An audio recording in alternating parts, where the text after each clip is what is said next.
अनिल कुमार जी हैं चेन्नई से, इन्होंने सवाल भेजा है। हैप्पीएस्ट माइंड के 35 शेयर खरीदे हैं, लॉन्ग टर्म के लिए इन्होंने लिए थे, 1461 पे खरीदे हैं, अभी 900 के आसपास घूम रहा है। ये फंस गए या क्या? फंस गए ही क्या?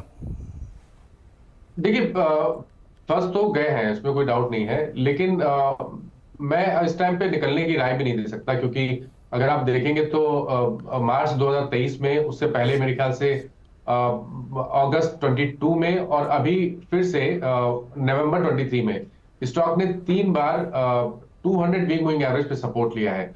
तो मैं निकलने की सलाह तो नहीं दे सकता। मेरे हिसाब से आपने अगर इतना पेशेंस दिखाया है तो बने रहिए। 780 रुपए के नीचे स्टॉप लॉस लगाइए, इस उम्मीद में कि 1020 के ऊपर जब भी निकलेगा तो आपको करीब 1300 से लेकर 1350 तक की रैली देखने को मिलेगी।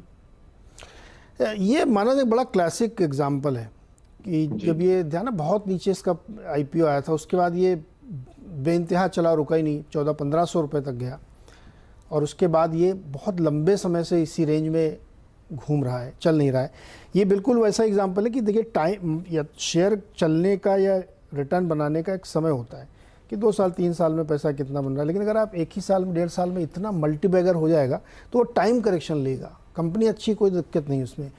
अब वो टाइम करेक्शन कितना लंबा हो सकता है, ये बहुत सारे आजकल के आईपीओ में भी अप्लाई होता है। इसलिए बार बार हम लोग कहते हैं ये ध्यान रखिएगा कि ऐसा ना कि आप दिन में एक ही बार में सुबह इतना ज़्यादा खाना खा लीजिए तो फिर रात तक आपको उसी को डाइजेस्ट करना पड़ेगा, फिर आप बार बार नहीं खा सकते उसको।